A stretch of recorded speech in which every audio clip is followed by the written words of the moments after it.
notebook. I'm going to read the letter.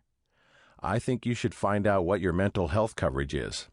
From what I know so far, if you asked me if I think Ben might be a danger to himself or others, I would have to say yes. I'm on my way, Joseph said. I'll make the call and meet you at my place in 15 minutes. When therapists talk about crisis as a period of disequilibrium that overpowers a person's homeostatic mechanisms, they're just showing off. In plain English, they're saying crisis throws people off balance for a while, emotionally, spiritually, mentally, and sometimes physically. The clinical psychologist and author Gary Collins called crisis any event or series of circumstances which threatens a person's well-being and interferes with his or her routine of daily living. The subtle truth of that statement is that crisis is a self-defined experience, meaning that a crisis for one kid may be a non-crisis for another.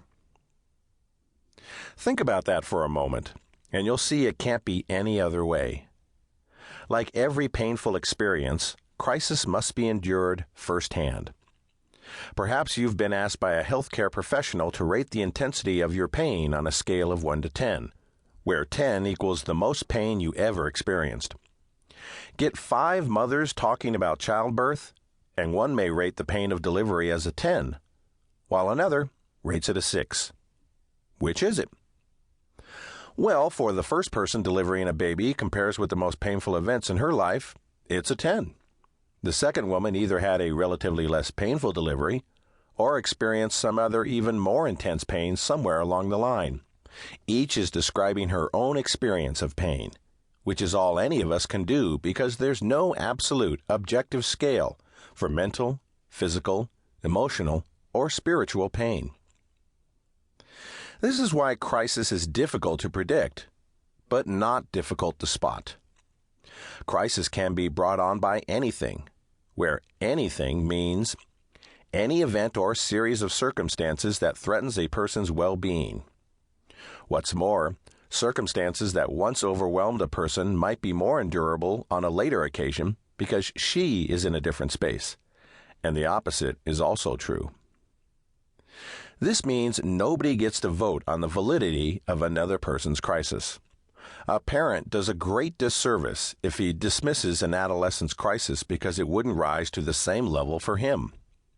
The heartaches of puppy love spring to mind, which, think what you will, are very real to the puppy.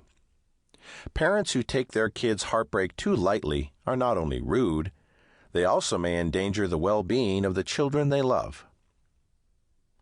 Of course, there's also no reason to borrow trouble.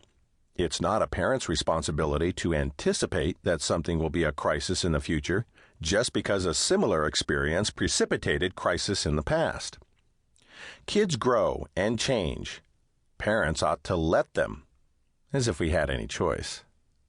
It's not a parent's responsibility to expect the worst, but it is our responsibility to pay attention and engage sons and daughters who are, by their own definition, in crisis. If that brings to mind someone whose life is defined by one crisis after another to the point where you doubt he even knows what a true crisis is, that's fair enough. That's partly why we wrote this book, to help parents calculate the stakes in a crisis and act appropriately to help their children survive and thrive when they come out the other side. And they do mostly come out the other side. Not that it's easy. What parent hasn't lost patience or courage and wondered, why did I ever believe I could be a good parent? What was I thinking?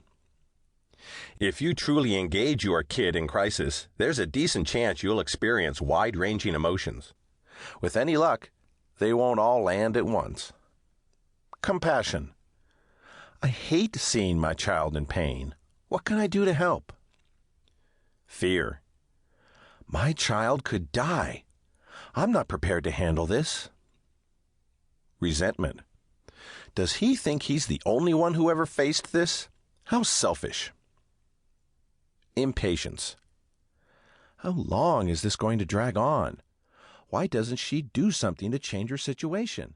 It's a simple decision.